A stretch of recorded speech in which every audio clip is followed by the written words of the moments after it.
Hey guys, Vallun here. I'll be doing a settings and keybinds guide for Guild Wars 2. So here you'll see a bunch of things that deal with looting. Those are all fine. You want show skill recharge. That's the first thing that's really important here. That should be on default. I set all of my things to default already, so if you're just starting the game, you'll see kind of like similar to what this is, and you can change it as we go along. Show target health percentage, that's pretty important as well. So when you turn this on, it's going to show you like 100% right in the middle here, so it doesn't detract anything to have it, it's just more information for you, and that's really important for skills that do an additional effect when the enemy is below a certain percent. It's pretty important for that. Simple condition floaters, you don't want to enable that because that'll give every single condition number that you really don't want to see all that. It simplifies it when you don't enable this, so keep that off. Automatically expand LFG preview, you can disable this because if you ever want to look at the LFG, you just press Y and go to LFG. You don't need it to automatically come up. You know where it is every time. Thick party health bars are something that they just recently added. You can turn those on because it's always important to know where your teammates are doing in any situation, really. Even if you're not playing a support class, I would say that it's important to know if your teammate needs help because it'll always change how you're playing, unless you're playing like some kind of class that has no way to help their teammate and you just kind of play the same way, maybe like a warrior or something. Even then, like, you still probably want to have that information. So camera, you want to have field of view all the way out, and the reason for that is even though you can't see your character as well, you want to see your surroundings as best as you can, especially if you're playing a class that relies on awareness like Thief, Mesmer. If you're playing more of a 1v1er or you need to see enemy animations in like a 1v1, you can just zoom in.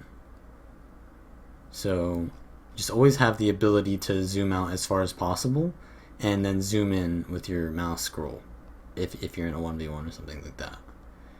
And enable camera shake, you want to disable that because if you see right here, that kind of it shakes the screen and it really makes it harder for you to see. You really don't need that, so disable that, and then when you use skills, the camera stays there. That's on default. You want to turn that off for sure. Enable camera teleportation is another thing that's important because if you see when I port here, there's a delay between my actual port and my camera going there. And you really want your camera to be instant at the location where you teleport. So you turn on camera teleportation and you see your surroundings sooner. You see the things that you need to see in your new location sooner. So turn that on. You want to turn on free camera as well, because when you don't have free camera on and you change your camera like this, it doesn't allow you to turn your camera as much, like when you're moving. See, it like turns back. So you want to turn free camera on so that you can move and look where you need to look without it automatically going back to where it was. And this is super important for a key binding that we'll look at later called About Face.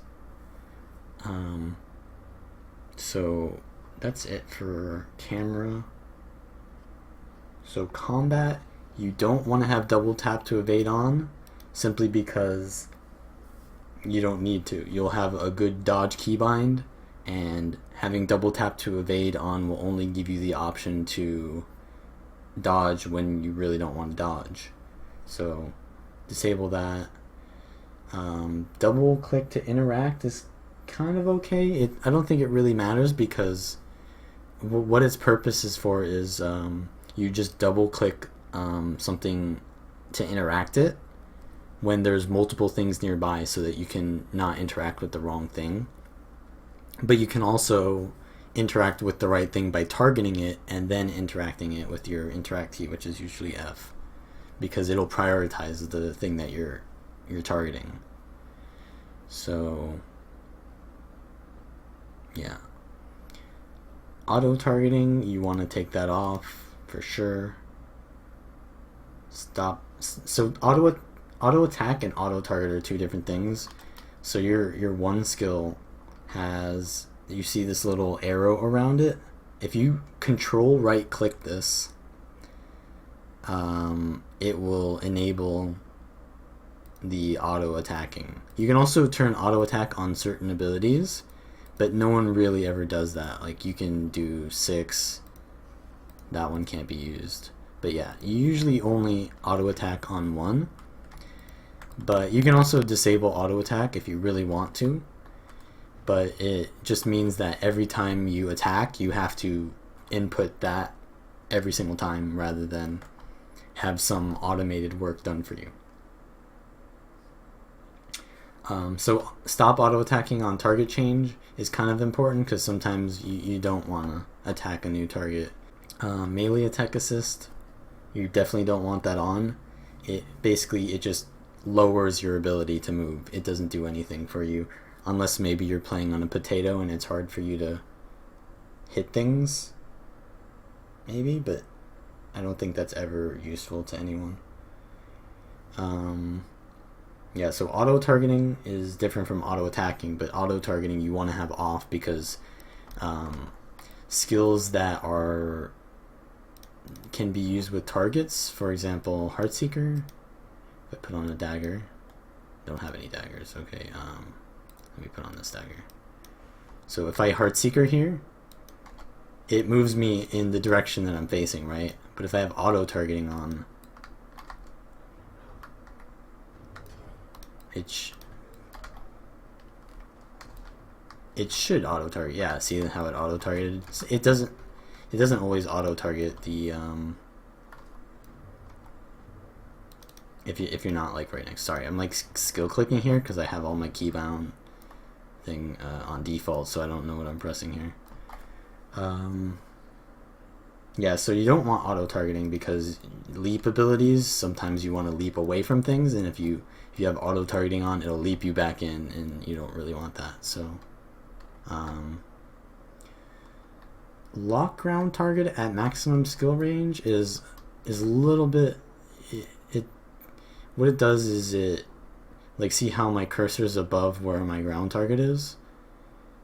That's the maximum range. Even though I'm trying to aim out further, it locks it at maximum, right? And what that does is it allows you to get the maximum range on the ability every time that you use it. And that's really good for necromancers and thieves because they have things that they often want to get the maximum range on all the time. But on, say, like a guardian that's using merciful intervention, or like a mesmer with their blinks, they want to be more precise. So you could take off lock ground target for those classes. But I play thief and necro actually, so for me it's really good that I have this enabled. And then allow skill retargeting is pretty important. I would say everyone wants to use it because it just allows you to use channeled abilities and redirect them somewhere else if the original target is less desirable. And it also allows you to change the direction of some skills, like the warrior rush. You could rush off in the wrong direction and then rush back into a different target, and that gives you a whole new ability to move in a way that was not possible before. Now, team colors, you usually want your enemies to all look the same, so that's why standard enemy models you should probably enable, because if your enemies are all look differently but they're using the same skills, it's hard to kind of gauge what they're actually doing because there's more information there that's kind of needless. If you simplify the game by making everything the same, which is what standard enemy models does and team colors does for enemies does, then it makes everything look the same, and it simplifies it, so you're basically playing an easier game, right? And it's not like dumbing it down necessarily, it's just simplifying it. So you don't need to think, oh, what is this Asura doing, because his animation is different, but he's actually doing the same thing as a human, even though like they're both warriors, they have different animations. So you wanna simplify that down if you want to, learn how things work and deal with them more efficiently. And that's it for these, yeah. Next is graphics. This is more about performance. I don't have these on default. I kind of have my own settings right here. So like, if your PC is in a pretty good state and you think that it can handle higher graphics, then sure, go above what I have. But I have it for giving my performance, my PC the best performance. So I turn everything on low or none. But if you want to go for a little bit more graphics, I would turn up the textures and the shaders a bit, and definitely keep the shadows and reflections off, because I would say they provide the least amount of graphical kind of quality for the most amount of lag on your PC. So textures and shaders are probably better, but I put them on 0 anyways because I want performance more so. Character model limit and quality, I don't have them on lowest because they actually change the character model to something that every animation becomes. This is in World v World. Every animation for them becomes like the same animation, so you can't really see animations. So it's sort of like standard models, but like even further, it actually dumbs the game down and makes it so that every ability that they use looks the same. So it's actually worse for your performance in game, unless you're lagging so hard that you can't even play, in which case you could put it to lowest. But generally you want to put it on low, unless you're doing raids, in which case some boss mechanics will not show up at all, and in that case you want to turn your thing on high, and then that'll show you it. And in a raid there's only going to be 10 people anyways, so you won't lag to having character models at high quality. So, but I keep this on low because I play World v World a little bit.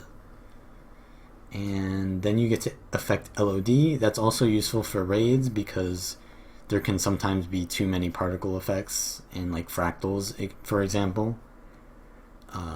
And limiting the detail makes them more simple and more easier to see, so you know exactly what you want to dodge. So affect LOD is really good. And then the rest of these I think are just kind of really not necessarily, they're not necessary, but they can make your graphics look a little better here. And then onto sound.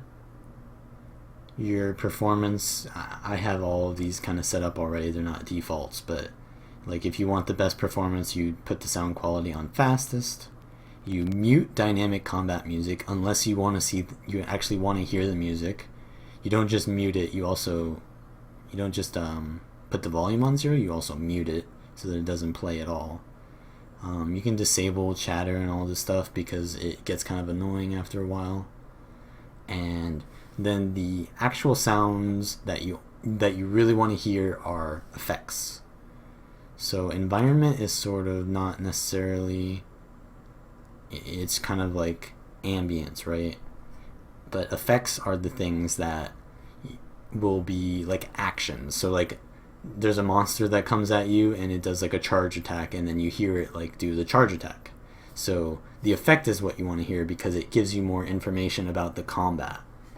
And for example, if a thief is in stealth and you can actually hear the black powder that they cast, which is the thing that gives them stealth, and if you can hear that, then you can know that a thief is nearby even though they're in stealth. So it does actually give you more information to have your effects on rather than just turn all sound off. You want the effects to be on, if anything. And the rest you can kind of turn low. So that's it for the settings. Now I'll be doing the key bindings. I set all of my key bindings to default, so how I use my key bindings are try to keep them as close to the defaults as possible while also being optimized. So if you have your own little setup for your keybinds, that's fine, but you also need to kind of do what I'm doing, but just translate it to your little setup. So what I do is I turn strafe left to my A and turn strafe right to my D. So I have no option for keyboard turning. It's just always strafing, because if you're using keyboard turning, you really are going to be holding your right mouse button anyways. So it's not really necessary to have keyboard turning anyways. So just having everything as strafe, or getting rid of the strafe keybinds altogether, frees up your Q and E buttons, which are really good slots for your utilities, which we'll put in later. So having a keyboard turning and a strafing key is really a waste of your keybinds, because the keyboard turning keys are pretty useless because the strafe can do the same thing basically and more. So if you really need keyboard turning though, you can just put it back to your arrow keys, right? And that's a little bit out of the way, but like the only time that I actually use keyboard turning is if I'm like AFK, like half AFK, and I'm doing something else, and like I'm auto running and I just need to like turn right a little bit, so I just use the turn right arrow key. My dodge key is actually on my mouse 4. It's pretty important to have your dodge key on your mouse, in my opinion, because all of your combat is going to be with your left hand usually, and dodge is something that you want to always be able to do to interrupt your combat.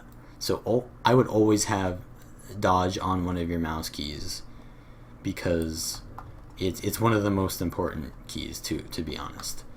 So you want to have easy access to it. Now also auto run is on R. I keep that there because auto run is pretty important for me to not be always pressing W if I need to, like, if my W finger wants to press like the 2 key, right? I can just press auto run, look behind me, and then press my W finger into the 2 skill, right? So I think auto run is definitely important for some kind of technical plays, but also it's just convenient to have sometimes.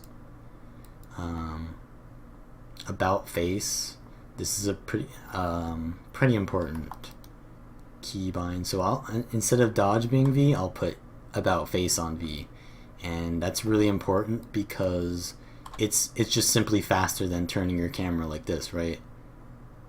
And it's more precise as well. If I turn my camera like this, it could be like 170 degrees, but if you about face, it's always going to be a 180 turn. And what that means is you can use abilities like withdraw, which is it's a roll ability, but it rolls you backwards. Oh, sorry, I don't have my heal binded. Let me just bind that. So I have heal on G. Okay. So like if I want to use an ability that rolls me backwards, but I want to go forwards, I can use I can use about face and then roll for initiative or withdraw, right? But you can do it much faster if you have free camera on and you can control the direction that it goes in, because you can do something like this. So like I turn my camera to, I unlock it, right, with the left mouse button, and I want to go like, I'm running forwards, but I kind of want to roll in like maybe like that direction, right? So I just about face and immediately press the heal skill, and I go in the direction that I want to go in. And that's also useful for, I believe, Revenant, and Ranger has abilities like that. Weapon skills, I have 1 through 5 all the same. Like I said, I have my healing skill on G. I don't think that 6 is a very good skill to be pressing because it's really far out of the way. G is a lot more it's a lot more convenient, especially because your healing skill is really important. So yeah, your healing skill I think should always be on something easier than 6. I think all of my keybinds are to the left of 6, so you shouldn't really have anything too far away because it takes longer to press it. And unless you've got big hands, then I guess you could use 6. But like I said, do what works for you, but just know that the healing skill is more important than the other skills still. And then since we freed up utility skills slots because our strafe isn't on 4 keys instead of 2, we can put Q and E as our utilities, and those are right next to our movement skills, so those are very easy access. They're some of the most important skills. So I put also Z as one of my utilities and X as my elite. That's not the best elite skill placement for some classes like Mesmer, where they want to use Jaunt a lot, and X is sort of out of the way. But for a class like Thief, where all of your elites are sort of big effects that you don't want to be using too often, or their effect is something that you want to really time, then it doesn't need to be on too quick of an access. You don't need to react very quickly to click it. So you could put X as maybe a different utility, and then put your elite on maybe E if you're playing like Mesmer or something. But for me, this works out. Now, profession skills, these you could also put somewhere else, but for me, I only put left control as my F2, because when I steal something as a thief, my F2 becomes the stolen ability, and it's too hard to press the stolen ability and combine that with my other keybinds. I don't change my F3 and F4 and F1, but I do change my F5 to C, which is right next to my elite, and that's important for druids, chronomancers, and engineers. And if you're doing PvE raids, you're going to generally want special action key to be bound. I use it as caps lock because that's generally something that you never want to use anyways, so it's just free to bind to. And if you're in PvP, or I think some personal story instances, you need to have special action, or sorry, the PvP map called Eternal Coliseum. I have alert target. No, I don't have alert target. I have call target as T, because calling target is something that you generally want to do when you're waiting for your teammates to come in. So you have like more time to go out of your way to press T. T is a little bit out of the way, right? But you have more time when you're calling target because you're waiting for your teammates to get on the target. And then take target, I'll put on my mouse, so that's super easy access, so that if someone calls target for me, I can instantly use my mouse key to get on that target, And then all of these are kind of not really that important. If you want to change them, that's fine. Your guild, I have guild dialogue unbound, so what I usually do is just Shift G as guild, but you could do Shift H maybe as your keybind too. Something that's not too hard, but also it frees up your G slot, right? Okay, so look behind, I use a shift. That's really important to have bound because it just gives you more information. You want to know your surroundings, but you want to move in a certain direction. Stow weapons, so I have that as left alt, and that's really good for just stow weapon is an insane ability because it allows you to stop what you're doing. If you see the cast time of this, it has a pretty long cast. Like I can't just spam it because it takes some time for it to happen. So like if I stow it here, then it doesn't shoot out the thing, and I can put another one somewhere else. For example, if someone starts blocking as I'm casting an ability, you don't want to waste that ability on the block, so you just stow it and save it for later. Now, if you're playing a class where your abilities have cooldowns, then you obviously don't want to just waste the ability. You want to use it after they finish blocking or something like that. And stow weapon can also be used as a really good baiting technique. So if you use like a really big ability, say like I have Basilisk Venom, whenever I use Basilisk Venom, the enemy is going to want to dodge my next attack, right? So say I use Basilisk Venom, and then say this is a person, he sees I have Basilisk Venom. He wants to dodge my next attack 100%. So if I attack and then stow, and he dodges trying to dodge my attack, I don't waste my Basilisk Venom, and then he loses a dodge, and then I can easily hit him with the next attack because, well, unless he uses another dodge, which means he's wasted 2 dodges instead of 1. So stow weapon is a very strong ability to be able to, it's not an ability, but it's a keybind that you want to make as much use of, because you don't want to waste your abilities ever, and you can also mind game with it. So it's one of the higher tier, I would say, keybinds to learn. So I think that's it, yeah.